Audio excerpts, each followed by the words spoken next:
Hello दोस्तों, good morning. मैं लक्की स्वागत करता हूं आप सभी का आपके अपने यूट्यूब चैनल मैथ्स दीवाने पर।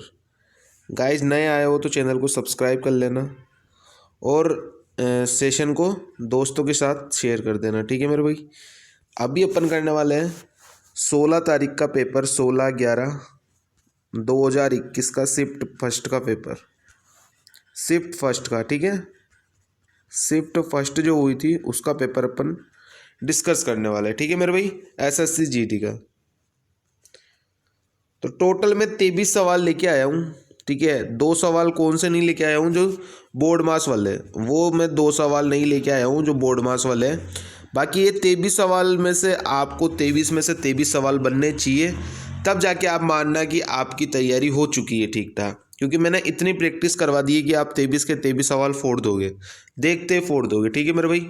तो करते सेशन स्टार्ट। देखना आपके कितने सवाल सही होते हैं, सवालों को जल्दी जल्दी सोल्व करने की कोशिश करना और लास्ट में कमेंट जरूर करना कि आज के इतने सवाल सही हुए। 23 में से आपके कितने सवाल सही हुए हैं, ठीक है। कमेंट करना 23 में से आपके कितने सवाल सही हुए, आपके कितने नंबर आए, ठीक है। तो करते आज का पहला सवाल स्टार्ट। पहला सवाल आपकी छाती पर ये फेंक के मार दिया भाई साहब। करो, पहला सवाल में क्या बोल रहे हैं। 72 का रूल लगाना है। 72 का रूल मैंने आज काफ़ी अच्छे तरीके से समझा रखा है कि भाई क्या करना है। 8 का रूल और 9 का रूल देखना है। 8 का रूल क्या बोलता है, लास्ट के तीन नंबर देखो। देखो नंबर क्या क्या दिया हुआ है, 8 9 5 6 3x 8 7 y। अब 8 के लिए आपको क्या करना है, सबसे पहले लास्ट के 3 नंबर कटने चाहिए, तो वो संख्या 8 से कटेगी। लास्ट के 3 नंबर कटने चाहिए 8 से, तो लास्ट के 3 नंबर को 8 से कटाओ, y की वैल्यू निकालो। तो 8 भाग दो इसमें 8 का, तो 8 से 8 पूरा कट गया। अब यहाँ पे क्या रखूँ मैं y की जगह, ताकि ये 8 से कट जाए। तो आप बोलोगे 2 रख दो, क्योंकि 8 नाम 72 कट जाता है पूरा। तो अब यहाँ से अपने को क्या देखने को मिला कि अपन ने y की वैल्यू अपन 2 रख सकते हैं, y की वैल्यू अपन 2 रख सकते हैं। तो ये मैंने y की वैल्यू यहाँ पे 2 रख दी। 8 का रूल हो गया खत्म। 9 का रूल आओ। 9 का रूल क्या बोलता है, अंकों का सम 9 से कटना चाहिए। तो 7 और 2 9 कट चुका, 6 और 3 9 कट चुका, ये 9 कट चुका। अब क्या क्या बचा, 8 और 5 13। 13 और 8 कितना हो गया, आप बोलोगे 13 और 8 हो गया 21। अब 21 हो चुका। अब अगला नंबर क्या रखूँ मैं x की जगह, ताकि ये 9 से कट जाए या फिर ये 27 बन जाए, क्योंकि 9 का जो 18 के बाद मल्टीपल आएगा वो 27 आएगा। टोटल सम हो चुका 21। 21 प्लस एक्स, 21 प्लस एक्स, ठीक है। तो ये x की वैल्यू में क्या रखूँ, आप बोलोगे x की वैल्यू 6 रख दो। तो y की वैल्यू तो आ गई 2 और x की वैल्यू आ गई 6। उठा के रख दो। सवाल में क्या क्या बोला है, सवाल में बोला है मेरे दोस्त कि 7x - 3y की वैल्यू। तो x की वैल्यू क्या है, आप बोलोगे 6 है, तो 7 चंग 42 माइनस y की वैल्यू 2, तो 3 गुणा में 2 6। ये क्या हो गया, √36। और √36 को बाहर निकालेंगे तो क्या आएगा, 6 ही इसका बिल्कुल करेक्ट आंसर है, ऑप्शन नंबर बी। तो बताओ कैसा लगा, समझ में आया नहीं आया। सब कुछ पहले समझा रखा है, सारे के सारे सवाल पहले करवा रखे। एक भी सवाल गलत हुआ मतलब समझ लेना कि बहुत कच्चे खिलाड़ी हो तुम अभी। वह बड़ी से बड़ी संख्या ज्ञात कीजिए जिससे 398 437 और 5425 को विभाजित करने पर क्रमशः 7 12 और 2 शेष बचते हैं। सबसे बड़ी से बड़ी संख्या, सबसे पहले तो ये दिख गया ना, बड़ी से बड़ी। तो इसका मतलब ये देख लो, आपको HCF निकालना है। बड़ी से बड़ी का मतलब HCF। आप HCF किस किस का निकालोगे मेरे भाई, दिया हुआ है 398, दिया हुआ है 437, दिया हुआ है 5425।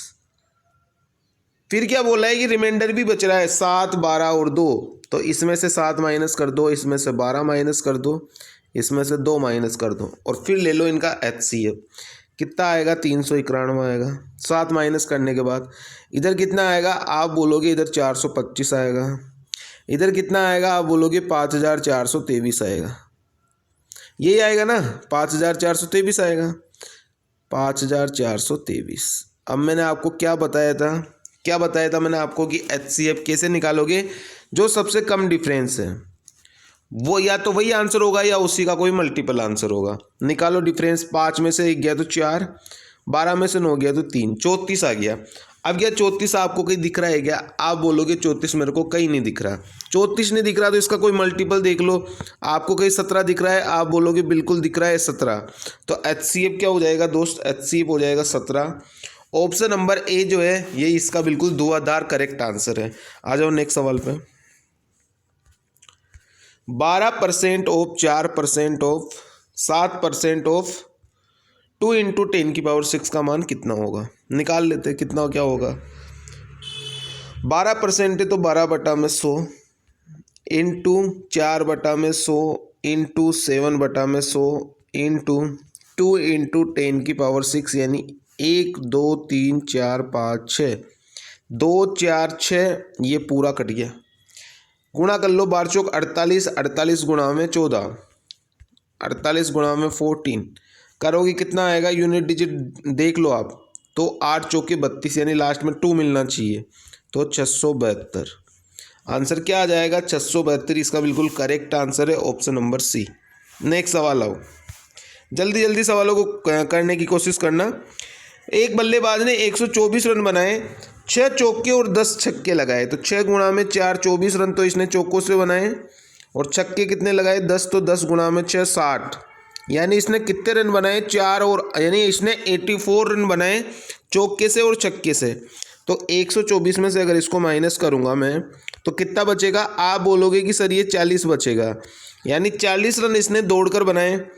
तो 40 रन दौड़कर बनाएगा कितने में से? 124 में से, और इनटू में 100, 4 से काटो तो 4 से ये कितनी बार कट जाएगा? 4 3 12, 4 एकम 4, यानी कितना आ गया? 1000/31।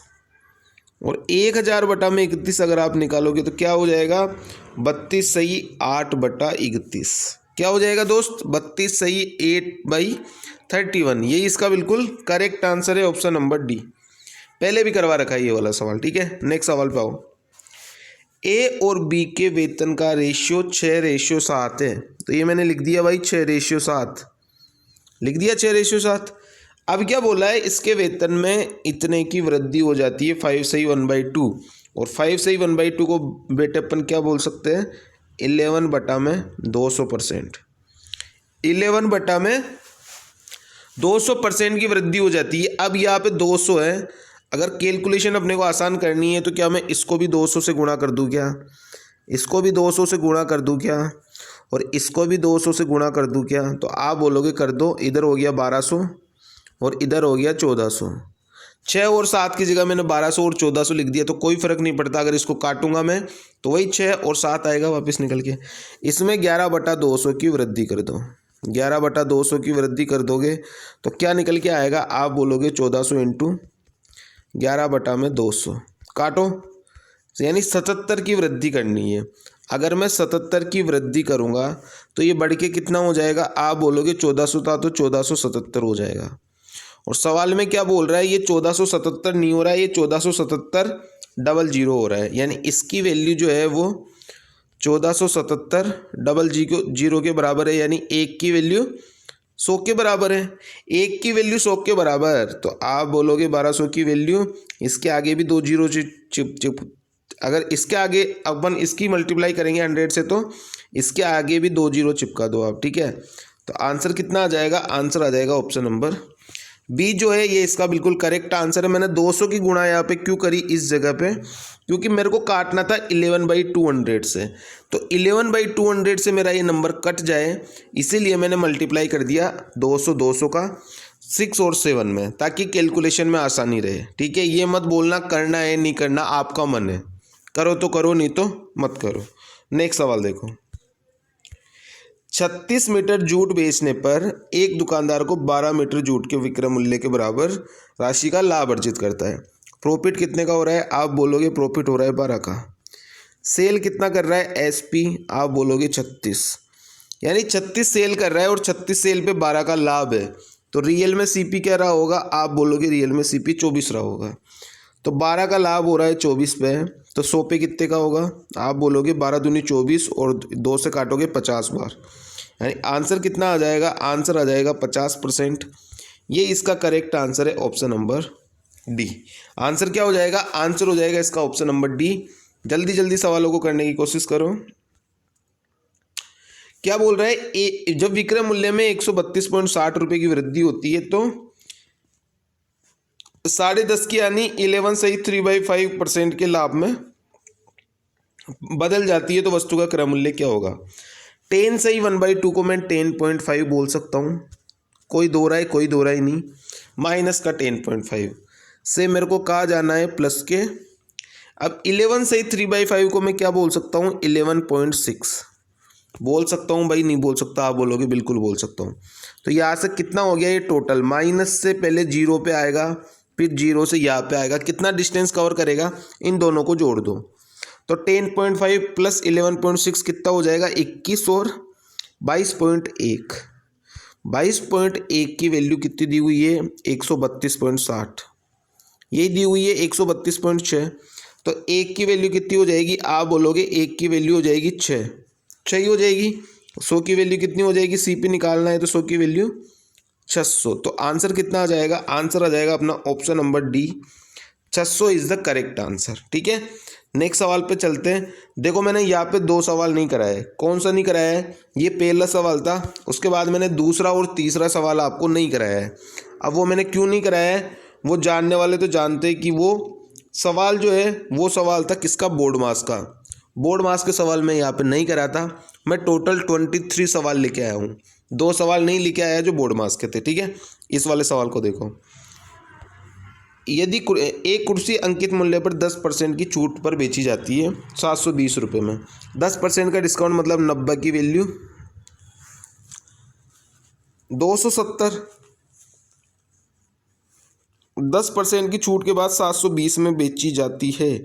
ठीक है, 72, तो इसमें अगर 72 भी जोड़ दोगे तो भी कोई दिक्कत नहीं हो। तो ठीक है, 10% की छूट के बाद इतने में बेची। यदि कुर्सी का क्रय मूल्य 640 है, यदि कुर्सी का क्रय मूल्य 640 है तो इसे अंकित मूल्य पर बेचा जाए तो लाभ परसेंट क्या होगा ये आपको बताना है। ठीक है, 90% की वैल्यू कितनी दी हुई है? 720। 10% का डिस्काउंट दे रहे हैं तो 90% की वैल्यू 720। तो एक की वैल्यू कितनी आ जाएगी? 800 की वैल्यू 800। अब कुर्सी का क्रय मूल्य 640 रुपये है, यदि इसे अंकित मूल्य पर बेचा जाए तो लाभ परसेंट कितना होगा? 640 की चीज़ को 800 पे बेच रहे हो आप, तो लाभ कितने का होगा? लाभ होगा 160 का। और अंकित मूल्य पर करना है ये, तो 640 और 100 पे कितने का होगा? तो 100 की गुणा कर दो, 16 चौके 64। और अगर 100/4 कितना होता है? आप बोलोगे 25%। कितना होता है? 25%। तो आंसर कितना आ जाएगा? Option number C, 25% is the correct answer. देखो 10% का डिस्काउंट दे रहा है, मतलब 90 की वैल्यू 720, तो 100 की वैल्यू 800। यहाँ तक समझ में आ गया? अब बोला है कुर्सी का क्रय मूल्य 640 रुपये है, यदि इसे अंकित मूल्य पर बेचा जाए तो लाभ परसेंट कितना होगा? 640 की चीज़ को आप 800 में बेच रहे हो, या फिर आप रेशियो से करना चाहो तो 0 से 0 उड़ा दो, 16 चौके 64, 16 पंजे 80, 4 की चीज़ को 5 पे, यानी 25% का प्रॉफिट। कैसे भी कर सकते हो, एज योर विश। ठीक है, चलते हैं नेक्स्ट सवाल पे। नेक्स्ट सवाल देखते हैं क्या बोल रहे हैं। एक दुकानदार एक वस्तु को 20% के लाभ पर बेचता है। मैं मानता हूँ कि मेरी चीज़ 100 की थी तो मैंने 120 की बेच दी। ठीक है, फिर क्या बोल रहा है? यदि उसने इसे क्रय मूल्य से 20% कम मूल्य पर खरीदा होता, सीपी कितना था? 100। अब अगर ये इसको 80% पर खरीदा होता और इसे 10 रुपये कम में बेचता तो उसे 25% का लाभ होता। इसे यहाँ पे अगर 25% का लाभ करूँगा तो 80 गुणा में 125/100 यानी 5/4। तो यहाँ से कितने का प्रॉफिट होगा? 20, 20 पंजे 100। ठीक है, यहाँ से वैल्यू कितनी निकल के आ जाएगी? आप बोलोगे 100 निकल के आ जाएगी। यानी 80 की चीज़ को आप कितने पे दे रहा है? 100 पे दे रहा है। कितने का लॉस हो रहा है? आप बोलोगे 20 यूनिट का लॉस हो रहा है। सवाल में क्या बोला है कि 20 का नहीं हो रहा, 10 रुपये कम का, 10 रुपये कम मूल्य पर बेचा जाता है, तो 20 की वैल्यू 10। अपने को बोला गया एक क्रम मूल्य ज्ञात करो, तो 100 की वैल्यू कितनी हो जाएगी? आधी हो जाएगी। ये इसका आधा है, 20 का आधा 10, तो 100 का आधा 50। तो आंसर कितना हो जाएगा? ऑप्शन नंबर बी, 50 इसका बिल्कुल करेक्ट आंसर है। नेक्स्ट सवाल पे आओ। एक टेलीविज़न 14,500 रुपये में उपलब्ध था। ये 14,500 रुपये में उपलब्ध था। दिवाली की सेल के दौरान उसकी कीमत घटकर 11,890 हो गई। तो बोला है अपने को कि छूट परसेंट कितनी होगी, 0 से 0 उड़ा दो। कितने का डिस्काउंट दे रहा है? आप बोलोगे 10 में से 9 गया 1, 14 में से 8 गया 6, इधर एक गया 3 में से 1 गया 2, और इधर बस 261। ये कैसे? देखता हूँ, 1 सेकंड को। 10 में से 9 गया 1, 14 में से 8 गया 6, इधर ये 3 में से 1 गया 2, ये 1261 का डिस्काउंट दे रहा है। किस 1 में से 1 गया तो 0 आएगा फिर तो। 261 का डिस्काउंट दे रहा है, ठीक है। कितने का डिस्काउंट दे रहा है? 261 का डिस्काउंट 1450 पर। तो 100 पर कितने का देगा वो अपने को निकालना है। 0 से 0 काट लो, ठीक है। अब किससे काट सकते हो आप? अब आप काट सकते हो किससे? 5 से काटो। चलो पहले तो 5 से काटोगे तो 5 दूनी 10, ठीक है। 4 बज गया, 5 नाम 45 और 5 दूनी 10, ठीक है। 29 से कितनी बार कट सकता है ये? आप बोलोगे ये कट सकता है भाई साहब 9 एकम 9, ठीक है। ये 9 बार कट जाएगा भाई साहब, ठीक है। तो 9 दूनी कितना आ जाएगा? 18। आंसर कितना आ जाएगा? 18%, ऑप्शन नंबर सी, ठीक है। नेक्स्ट सवाल देखो। साधारण ब्याज की एक निश्चित वार्षिक दर पर एक धनराशि पर प्राप्त मिश्र धन 4 वर्ष पश्चात 13,200 है। 4 साल में 13,200, ठीक है, और 8 साल में 16,400। तो आप बताओ ये यहाँ से कितना ब्याज ले रहा है 4 साल का? आप बोलोगे 4 साल का ब्याज ले रहा है ये 3,200 रुपये, ठीक है। अगर 4 साल में ब्याज मिल रहा है 3,200 रुपये, तो प्रिंसिपल क्या रहा होगा भाई? 4 साल में राशि हो रही है 13,200 और 4 साल का ब्याज मिल रहा है 3,200, तो प्रिंसिपल इससे 3,200 कम रहा होगा अमाउंट से, यानी प्रिंसिपल आ गया 10,000 निकल के। प्रिंसिपल कितना आ गया? 10,000 निकल के। अब बोल रहा है उसी धनराशि यानी 10,000 रुपये पर 10% वार्षिक ब्याज की दर से 3/1/5 वर्ष में प्राप्त साधारण ब्याज क्या होगा? तो निकाल लो। 10,000 इंटू में 10 इंटू में 5 दिए 15, 5 दिए 15 और 16 बटा में 5, तो 16 बटा में 5, और ये 10% था तो ये 100 मैंने लगा दिया। 2 जीरो से कट गया 2 जीरो, 5 से काटो इसको 2 बार, 16 दूनी 32 और 32 के आगे लगा दो 2 जीरो, तो आंसर कितना आ जाएगा? 3,200। आंसर कितना आ जाएगा? आंसर आ जाएगा, आप बोलोगे 3,200 इसका बिल्कुल करेक्ट आंसर है, ऑप्शन नंबर ए। आंसर क्या हो जाएगा? आंसर हो जाएगा इसका 3,200। आसान सा सवाल था। नेक्स्ट सवाल देखो।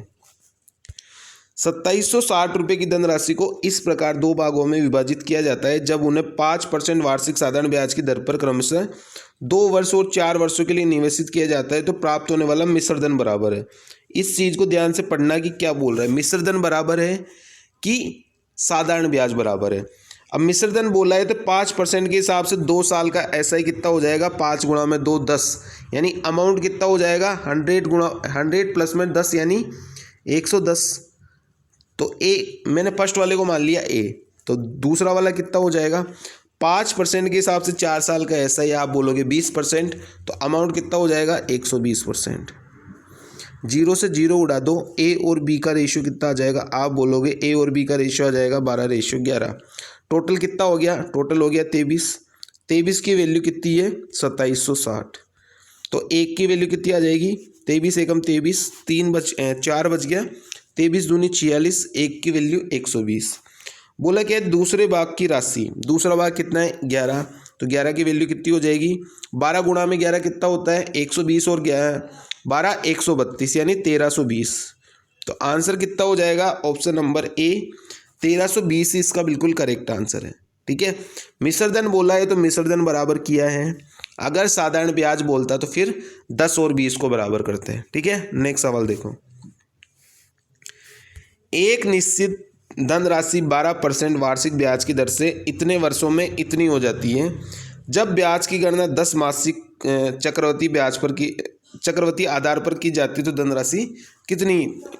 धनराशि ज्ञात करनी है। अब 12 महीने की रेट है 12%, 12 महीने की रेट है 12%, तो 10 महीने की रेट क्या हो जाएगी? 10 महीने की रेट हो जाएगी 10%। 10% होएगी नहीं होएगी? आप बोलोगे बिल्कुल हो जाएगी 10%। 2.5 वर्ष का मतलब कितना होता है? 24 और आधा वर्ष यानी 6 महीने, यानी टोटल 30 मंथ हो गए। टोटल हो गए 30 मंथ। तो आप बताओ 10 महीने के हिसाब से 30 मंथ में ये कितनी बार ब्याज लेगा? आप बोलोगे 3 टाइम्स, 3 टाइम ब्याज लेगा। अब आप खुद बताओ कि 10% के हिसाब से 3 साल का CI कितना होता है? अब मेरे को तो पता है 33.1 होता है। अगर CI 33.1 होता है तो अमाउंट कितना हो जाएगा? आप बोलोगे 133.1, ये हो जाएगा अमाउंट। 133.1 की वैल्यू अपने को क्या दी है? आप बोलोगे 9,982.50, 9,982.50। तो 1 की वैल्यू किसके बराबर आ जाएगी? आप बोलोगे 75 के बराबर। तो 100 की वैल्यू किसके बराबर आ जाएगी? राशि क्या रही होगी? राशि रही थी अपनी 7500। तो आंसर क्या आ जाएगा? 7500। इसका बिल्कुल करेक्ट आंसर है ऑप्शन नंबर सी। ठीक है, बढ़ते नेक्स्ट सवाल पे। आसान सा सवाल था। आपको ये 10%, 5%, 15% और 20% के पूरे 4 साल तक का CI याद होना चाहिए। मैंने पहले कई बार बता दिया आपको। 9th और 10th, ये लिख दिया मैंने 9th और ये लिख दिया मैंने 10th। इसमें है 42 स्टूडेंट और इसमें है 45 स्टूडेंट। क्या दिया है? रेशियो 9 और 5 का रेशियो दिया है और इधर रेशियो दिया है 8 और 7 का रेशियो। क्या बोला है? लड़कों और लड़कियों की कुल संख्या में अंतर ज्ञात करो। या वैल्यू कितनी है? 14। 9 और 5 14, 14 की वैल्यू 42 यानी 1 की वैल्यू 3 आ गई। डिफरेंस कितने का है? आप बोलोगे 4 का, तो 4 की वैल्यू 12 आ गई। यहाँ से वैल्यू निकल के आ गई 12। इधर से कितनी निकल के आएगी? 8 और 7 15, 15 की वैल्यू 45, 15 की वैल्यू 45, तो 1 की वैल्यू 3 आ गई। अपने को निकालना भी 1 की वैल्यू थी क्योंकि डिफरेंस 1 का ही है, तो 1 की वैल्यू 3। तो टोटल कितना हो गया? 12 और 3 15, यानी टोटल डिफरेंस कितने का हो गया? 15 का। तो आंसर कितना आ जाएगा? 15। इसका बिल्कुल करेक्ट आंसर है ऑप्शन नंबर डी। आगे चीज़ समझने में। नेक्स्ट सवाल देखो। ऐसे सवाल मैंने आपको कितने बता रखे। रवि और सुमित का वेतन है 4 और 5। दोनों के वेतन में 6-6 हज़ार रुपये की वृद्धि होगी, कोई दिक्कत नहीं है, और वेतन बढ़ के 35 और 40 हो गया। और दोनों में 6-6 हज़ार की वृद्धि हुई है, कोई दिक्कत नहीं है, 6-6 हज़ार की वृद्धि कर दी। अब इसके लिए मैंने आपको क्या बता रखा है? Cross multiplication. कैसे लगाते क्रॉस मल्टीप्लिकेशन? कई बार बताया हुआ है। इसको लगाओ, कितना आ जाएगा? 160। और इसको लगाओगे, कितना आ जाएगा? 175। यानी वैल्यू जो आएगी 15 की आएगी। 175 माइनस 160 यानी 15 की वैल्यू निकल के आएगी। इधर क्या वैल्यू निकल के आएगी? 5 गुणा में 6 यानी 30,000, यही आएगी 30,000 निकल के। तो 1 की वैल्यू कितनी आ जाएगी? 2,000। क्या बोला है अपने को? सुमित का बढ़ा हुआ वेतन। सुमित का वेतन कितना था? 5 की वैल्यू 10,000। लेकिन ये इनिशियल वेतन है, अपने को बोला है बढ़ के वेतन। तो 6,000 रुपये की वृद्धि हुई है दोनों के में। तो 10,000 रुपये शुरू में था, 6,000 रुपये बढ़ गया। तो अब कितना वेतन हो जाएगा? आप बोलोगे अब वेतन हो जाएगा कितना? 16,000। तो आंसर कितना आ जाएगा? 16,000। इसका बिल्कुल करेक्ट आंसर है ऑप्शन नंबर ए। ठीक है, नेक्स्ट वाला सवाल देखो। दो संख्याओं का औसत 13 है, यानी x + y जो है वो 26 के बराबर है टोटल, और उनके गुणनफल का वर्गमूल अगर 12 है तो गुणनफल कितना हो जाएगा? आप बोलोगे 144 हो जाएगा। ये हो जाएगा 144। तो मैं डायरेक्ट लिख रहा हूँ x y की वैल्यू 144। अब आप या तो 2 नंबर सोच लो या फिर फॉर्मूला लगा लो। 2 नंबर क्या क्या सोच सकते हो आप? 144 कैसे बनता है? आप बोलोगे x की वैल्यू 18, y की वैल्यू 8 रख दूँ। यहाँ पे भी 18 और 8 पूरा सेटिस्फाई कर रहा है। 18 और 8 26, और 18 गुणा में 8 144। बोला है दोनों के बीच का डिफरेंस कितने का है? अंतर कितने का है? तो डिफरेंस कितने का है? 10 का है। 10 इसका बिल्कुल करेक्ट आंसर है ऑप्शन नंबर बी। नेक्स्ट सवाल देखो। 10 प्रेक्षणों का औसत 46 था, एवरेज है 46। फिर क्या बोल रहा है? 142 के स्थान पर 42 लिख दिया। 142 लिखना था, 42 लिख दिया, यानी एवरेज कम हो गया। तो अब एवरेज ज़्यादा होगा। कितना ज़्यादा होगा? 100 का डिफरेंस आ गया। इस 100 को सभी में बांट दो। टोटल कितने? 10 प्रेक्षण, यानी सभी को कितना कितना ज़्यादा मिलेगा? 10 10। यानी एवरेज 46 था, तो अब सभी को 10-10 अगर ज़्यादा मिलेगा तो कितना हो जाएगा टोटल, आप बोलोगे 56 हो जाएगा प्रत्येक का। तो आंसर कितना आ जाएगा, ऑप्शन नंबर ए 56 ही इसका बिल्कुल करेक्ट आंसर हो जाएगा। ठीक है, अब चलते हैं नेक्स्ट वाले सवाल में क्या बोल रहा है। नेक्स्ट वाला सवाल देखते हैं अपन। नेक्स्ट वाले सवाल में अपने को क्या दिया है, नेक्स्ट सवाल में दिया है पी क्यू और आर 3 बंदे अपने पास। ठीक है, पी क्यू और आर अपने पास 3 बंदे हैं। अब देखते हैं 10 दिन 20 दिन और 30 दिन में टोटल वर्क कर रही है। ठीक है, तो मैंने लिख दिया पी क्यू आर, ये पी ये क्यू और ये आर। बोल रहे 10 दिन, ये 20 दिन और ये 30 दिन में काम कर रहे हैं। एलसीएम ले लो, टोटल वर्क निकाल लो। 60 मैंने एलसीएम ले लिया, कितने आ जाएगी इफिशिएंसी, आप बोलोगे इफिशिएंसी आ जाएगी 6, इसकी आ जाएगी 3 और इसकी आ जाएगी 2। ठीक है, अब क्या बोल रहे हैं कि Q और R एक एक दिन छोड़कर P की सहायता करते हैं। तो एक दिन P के साथ Q आएगा और एक दिन P के साथ R आएगा, यानी 2 दिन में कितना काम हो जाएगा, आप बोलोगे P + Q 9 plus P + R कितना हो जाएगा 8, यानी 2 दिन में काम हो रहा है 17। तो 6 दिन में कितना हो जाएगा 51 हो जाएगा। फिर अगले दिन कौन आएगा, P + Q, यानी 9 काम कर लेंगे टोटल। तो फिर एक दिन यानी 7वें दिन में टोटल अगर ये 9 काम करेंगे तो टोटल 60 काम हो जाएगा, यानी टोटल इनको 7 दिन चाहिए। तो आंसर क्या हो जाएगा, आंसर हो जाएगा इसका 7 दिन। कैसे हो जाएगा, एक बार दोबारा समझ लेना, सही से समझा रहा हूं मैं, एक बार दोबारा समझ लेना सही से। ठीक है, यहाँ पे आ गया 60, इफिशिएंसी आ गई, अपने को पता लग गया कि इफिशिएंसी आ गई 6 3 2। अब 2 दिन में कितना काम करेंगे, एक दिन P और Q कर रहे साथ में तो 9 प्लस एक दिन P और R कर रहे तो 8, यानी 2 दिनों में 17 काम हो रहा है। तो मल्टीप्लाई कर दूँ 3 3 की, तो 6 दिन में कितना काम हो जाएगा, 51 काम हो जाएगा। फिर 7वें दिन क्या होगा कि ये 9 काम कर लेंगे, यानी पूरा टोटल 51 और 9 60 काम हो चुका, और इधर दिन कितने लगे 7 दिन। तो आंसर कितना हो जाएगा, आंसर हो जाएगा इसका 7 दिन। ठीक है, और ये इसका बिल्कुल करेक्ट आंसर है। नेक्स्ट सवाल देखते हैं, नेक्स्ट सवाल में क्या बोल रहे हैं। अन्नू किसी कार्य को करने में बिन्नी से 4 गुना कार्यकुशल है। तो ये अन्नू है और ये बिन्नी है। अन्नू किसी कार्य को करने में बिन्नी से 4 गुना कुशल है, तो ये 4 है तो ये 1 है। वे 7 मिलकर किसी कार्य को 7 घंटे में पूरा करती है। तो 5 इफिशिएंसी 7 घंटे लगाएगी, यानी टोटल वर्क कितना हो गया, 35 हो गया। अन्नू को काम करवाना है 35, अन्नू की इफिशिएंसी 4, तो 35 बाई 4 दिन में पूरा काम खत्म कर लेगी। तो आंसर कितना हो जाएगा, ऑप्शन नंबर सी 35/4, ये इसका बिल्कुल करेक्ट आंसर है। नेक्स्ट सवाल देखो, 1600 मीटर लंबा मार्ग को 4 मिनट में पार करना है, तो चाल बतानी है किलोमीटर प्रति घंटे में। तो 1600 इसको चेंज कर लो, 1000 का भाग दे दो और डिवाइड बाई 4 मिनट में पार कर रहे हैं, तो मिनट को भी चेंज कर लो, 4/60। 2 जीरो से 2 जीरो उड़ा दो, कितना आ गया 16/10, और गुणा में 4 और ये ऊपर चला जाएगा 60, तो ये आ गया 60। 1 जीरो से 1 जीरो कट गया, 4 से काटो 16 को 4 बार, 4 गुणा में 6 कितना आ गया 24, यानी आंसर कितना आ जाएगा, आंसर आ जाएगा 24, ऑप्शन नंबर सी। ठीक है, आसान सवाल है ये तो। नेक्स्ट सवाल देखो, 725 मीटर लंबी एक ट्रेन 235 मीटर लंबी सुरंग को 48 सेकंड में पार करती है। टोटल लंबाई कितनी कवर करेगी, 725 प्लस 235, 700 और 200 900, 35 और 25 60, यानी 960 कवर कर रही है 48 में सेकंड में। ठीक है, तो ये कितना आ जाएगा 20 आ जाएगा, लेकिन ये मीटर में है, अपने को किलोमीटर में चाहिए। तो किलोमीटर में चेंज करने के लिए क्या करेंगे, 18/5 की गुणा कर देंगे। 5 से काटो 20 को 4 बार, और 18 गुणा में 4 कितना आ गया 72 किलोमीटर प्रति घंटा। तो आंसर क्या आ जाएगा, ऑप्शन नंबर डी।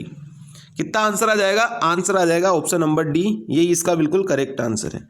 नेक्स्ट सवाल देखो, एक समबाहु त्रिभुज का परिमाप। परिमाप क्या होता है, मैंने आपको कई बार बता रखा है भाई, ये वाली साइड, ये वाली साइड, ये वाली साइड, जितनी साइड है उन सभी साइड का टोटल सम। अगर मैं ए मानूं सभी को, तो कितना हो जाएगा, आप बोलोगे 3a हो जाएगा और 3a की वैल्यू 36√3। तो a की वैल्यू कितनी आ जाएगी, 3 से काटो 36 को 12 बार 12√3। बोला क्या है, ऊंचाई बतानी है। ऊंचाई क्या होती है, ऊंचाई होती है मेरे दोस्त कितनी, √3/2 इंटू में a, वैल्यू रख दो √3/2 इंटू में a की वैल्यू कितनी है 12√3। काट दो, 2 से काटो 12 को 6 बार और 6 गुणा में √3 इंटू √3। तो आंसर कितना आ जाएगा, √3 और √3 कितना हो गया, 3 हो गया, 3 गुणा में 6 18। ऑप्शन नंबर ए जो है ये इसका बिल्कुल करेक्ट आंसर है 18। ठीक है, कितना आ जाएगा, 18 आ जाएगा। आसान सवाल है। ठीक है, नेक्स्ट सवाल देखो। नेक्स्ट सवाल में क्या बोल रहे हैं, 112 इंटू 44 इंटू 25 सेंटीमीटर विमाओं वाले एक ठोस धातु के बने आयताकार ब्लॉक को पिघलाया जाता है। ठीक है, घनाभ है और 35 सेंटीमीटर त्रिज्या वाले एक बेलन के रूप में डाला जाता है। ठीक है, घनाभ को बेलन में डाल रहा है, मतलब दोनों का एरिया को इक्वल कर दे। इसका कितना हो जाएगा, लंबाई गुणा चौड़ाई गुणा ऊंचाई, यानी 112 इंटू 44 इंटू 25 बराबर, इसका फॉर्मूला क्या होता है, πr²h, यानी 22/7 इंटू 35 गुणा में 35 और गुणा में h, ये निकालना था अपने को। काटा पीटी करो स्टार्ट। ठीक है, काटा पीटी करो स्टार्ट, काटना स्टार्ट करो। 7 से काटो 35 को 5 बार कट गया, 5 से काटो 25 को 5 बार कट गया, 5 से काटो 35 को वापस 7 बार कट गया, 7 से काटो इसको 7 एकम 7, 4 बज गया, 7 छंग 42। ठीक है, अब 22 से काटो 44 को 2 बार, यानी h की वैल्यू कितनी आ गई, आप बोलोगे h की वैल्यू आ गई 32। अपने को क्या निकालना है, वक्र पृष्ठ निकालना है। वक्र पृष्ठ कितना होता है, आप बोलोगे 2πrh, वैल्यू रख दो, 2 गुणा में पाई की वैल्यू 22/7, r की वैल्यू 35 और h की वैल्यू 32। यही है, काटा पीटी स्टार्ट करो फिर से। 7 से काटो 35 को 5 बार, कितना आ गया, आप देखोगे ये कितना आ जाएगा, 22 पंजे 110 और 110 पंजे 550 और 550 गुणा में 32। ये तो कुछ ज़्यादा ही नहीं जा रहा,